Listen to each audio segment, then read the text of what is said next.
Hello friends, GK गुरु जी अड्डा के YouTube platform पे मैं शैलेश आप सभी का हार्दिक स्वागत करता हूं।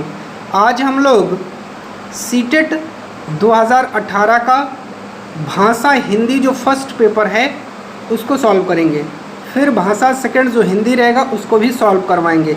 देखिए यहाँ पर बहुत ही इम्पॉर्टेंट चीज़ें लिखा है परीक्षार्थी भाग 4 प्रश्न संख्या 91 से 120 के प्रश्नों के उत्तर केवल तभी दें यदि उन्होंने भाषा प्रथम का विकल्प हिंदी चुना हो। इसको पढ़ने के बाद ही करिएगा, अन्यथा फिर आप बहुत ज़्यादा गलतियां कर सकते हैं।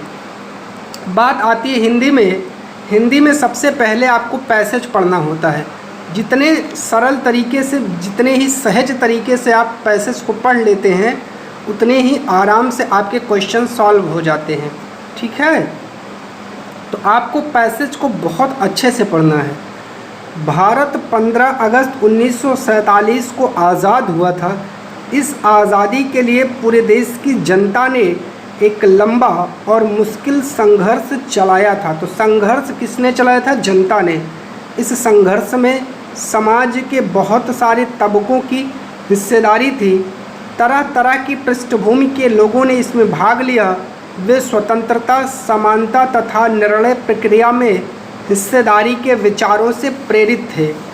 औपनिवेशिक शासन के तहत लोग ब्रिटिश सरकार से भयभीत रहते थे।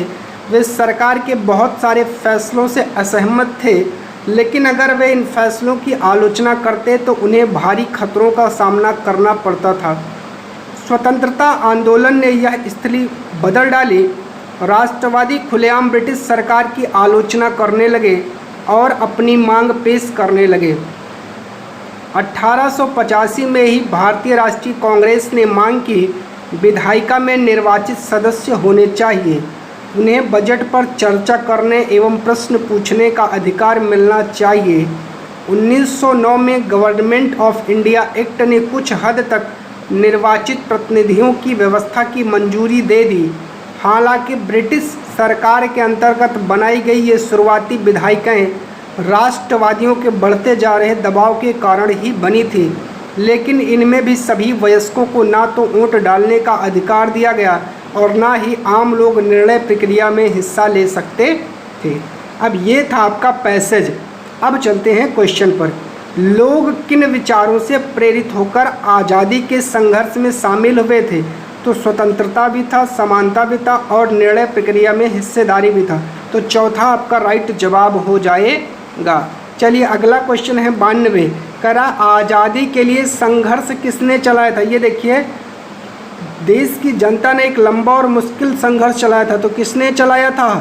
देश की जनता ने चलाया था। Question number 93।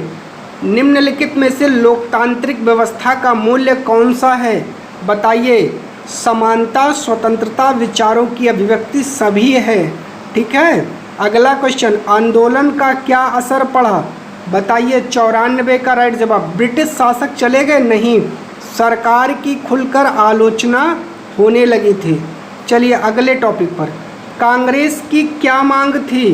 बताइए। 95। भारतीय पुरजोर विरोध करें, नहीं, विधायिका में चुने हुए सदस्य हों। ठीक है। सबसे सटीक या सार्थक वाक्य चुनिए। बताइए कौन सा है? संघर्ष मनुष्य को सफलता दिलाता है, संघर्ष मनुष्य को उजाड़ता है, संघर्ष मनुष्य को भटकाता है, संघर्ष मनुष्य को निखारता है। तो चौथा आपका सबसे बढ़िया जवाब हो जाएगा। खुलेआम शब्द का सबसे सार्थक प्रयोग क्या होगा? खुलेआम नगाड़े बज रहे थे, खुलेआम बरसात हो रही थी, खुलेआम बुराइयां हो रही थी। तीसरा आपका राइट जवाब हो जाएगा। 98 पर चलते हैं। दबाव शब्द का प्रयोग कहाँ पर होगा?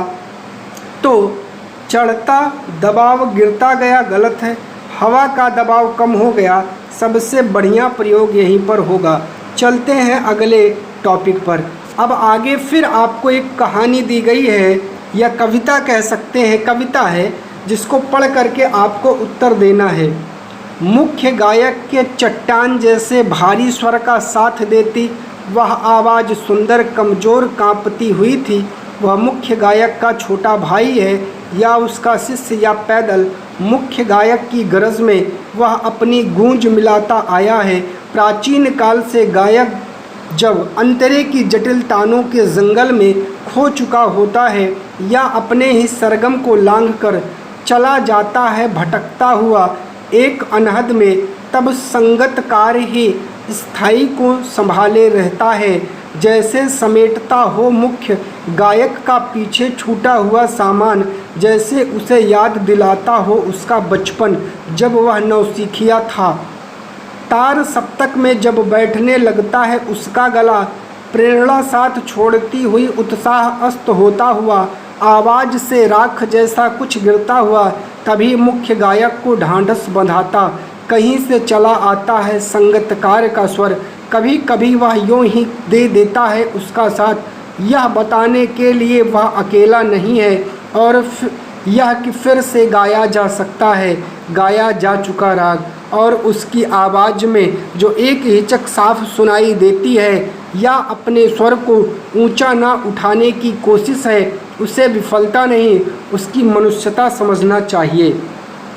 99 क्या कह रहा है? संगतकार के माध्यम से कवि किस प्रकार के व्यक्तियों की ओर संकेत करना चाह रहा है? सहयोगी व्यक्तियों की ओर संकेत करना चाह रहा है।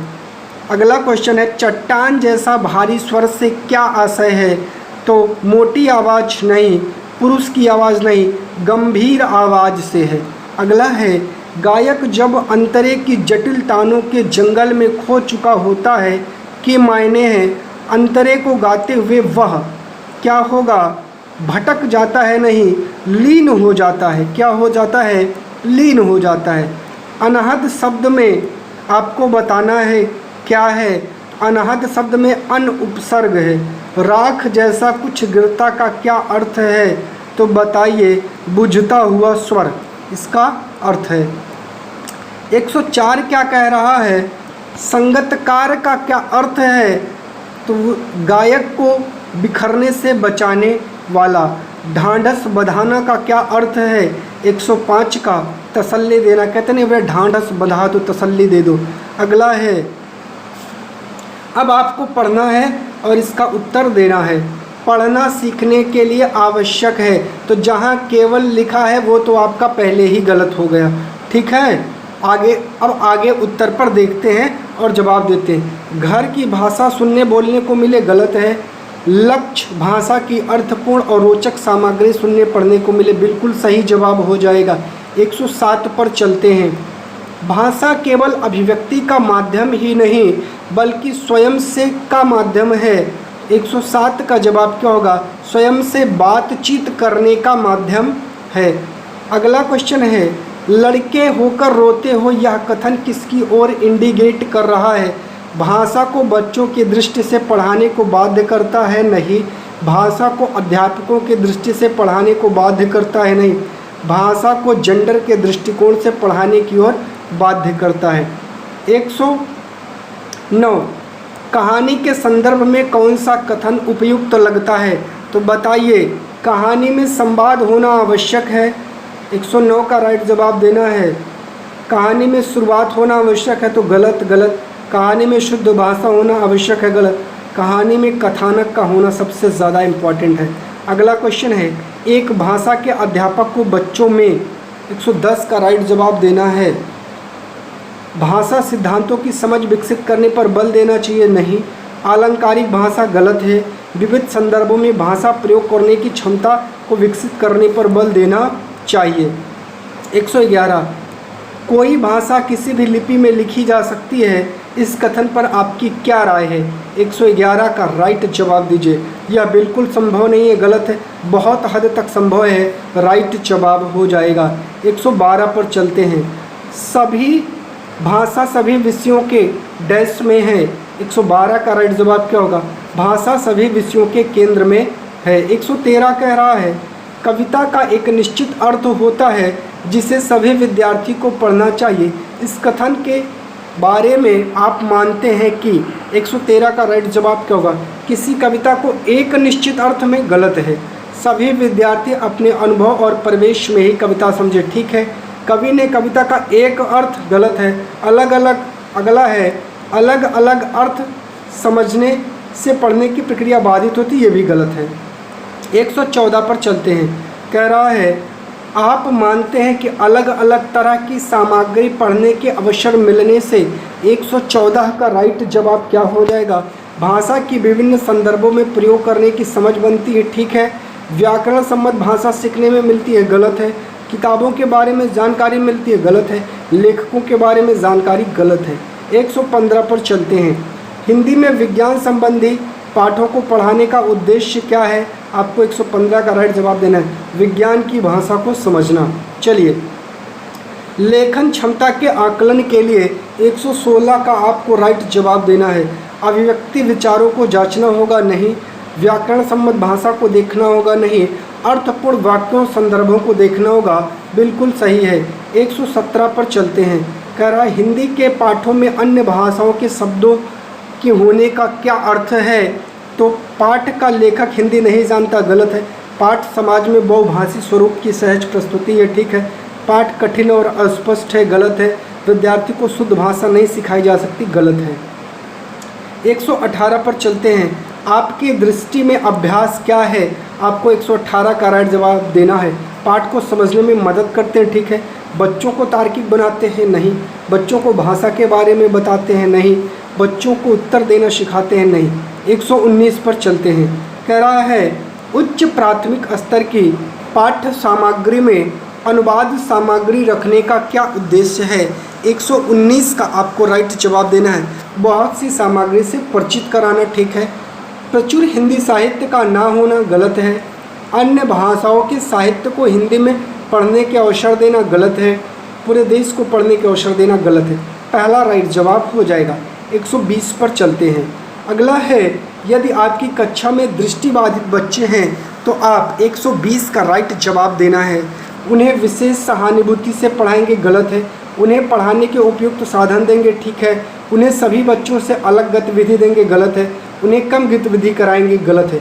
तो ये थे आपके क्वेश्चन, ठीक है। इसके बाद आपका इंग्लिश शुरू होता है, तो जिसका पेपर फर्स्ट हिंदी था, ठीक है।